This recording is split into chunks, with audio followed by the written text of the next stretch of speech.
It has been a pretty insane 12 hours since I arrived in Africa. First of all, it started with two overnight flights in a row, so needless to say, minimal sleep from 2 nights and the time change. Arrived in Johannesburg, South Africa, which is not a safe place, and I was told by people back home, and also once I arrived here, not to go out into the city unaccompanied. So I had to find transportation to get out of the city. I had to hire someone to escort me to where I needed to go in order to catch a bus to my next destination, which was a very interesting trip in itself, considering it was a packed bus full of non-tourists, and got to listen to African hip-hop in a pretty good sound system, including, I think, 4 subwoofers, of which I was sitting on top of, so that was great.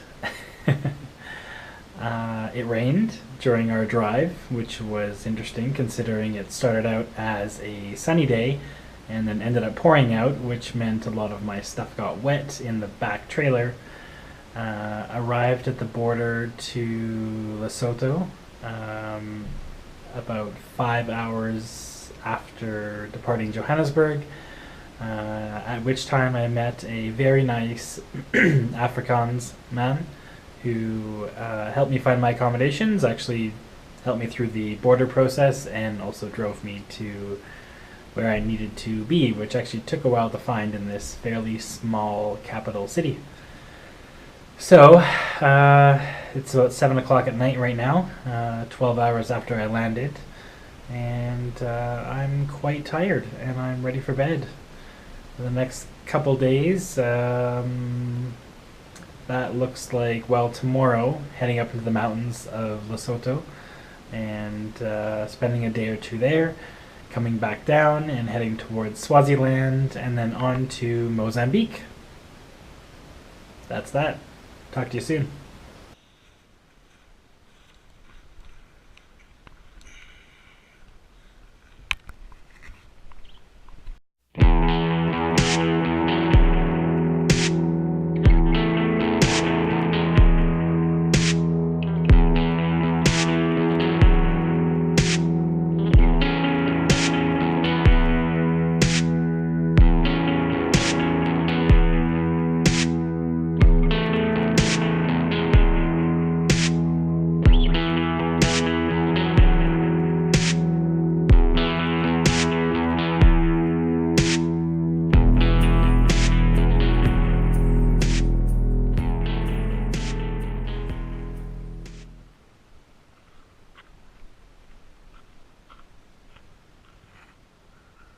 You know what's great? Walking around in the middle of nowhere and not knowing where you are. Well, not middle of nowhere. In the middle of the mountains of Lesotho. Somewhere. Alright, so I have arrived at the Semonkong Lodge in Semonkong in the hills of Lesotho. And it's a pretty amazing little place so far. I was lucky enough to find my accommodations without much trouble, which is great. And they have made these little huts in the same style as I have seen all the way up the highway getting here, which is pretty neat. I like them. So I'm staying here tonight, and tomorrow I'm going to go on the world's largest, or world's longest, commercially operated waterfall, Abseil. So that should be fun. Actually, they were just chopping down a tree here outside my window, and it smells like Christmas. Alright, I'll show you my accommodations for the next night or two.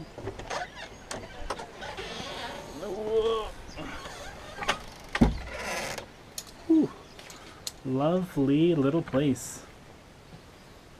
Got a nice big bed, fireplace, and pretty nice looking bathroom too.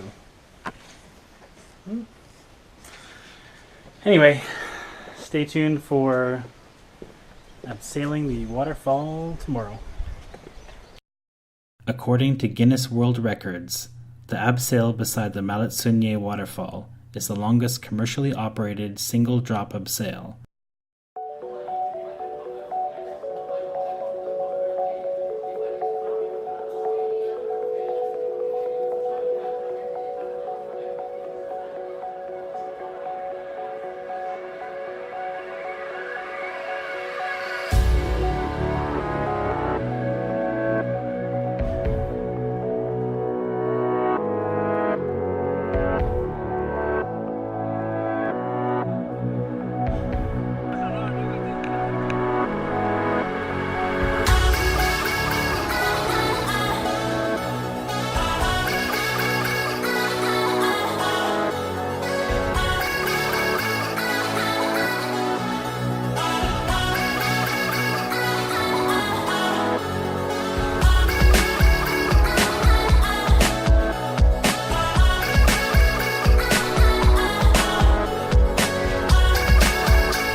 Despite my research efforts prior to my trip, I was unable to find any information on how to travel from Lesotho to Swaziland.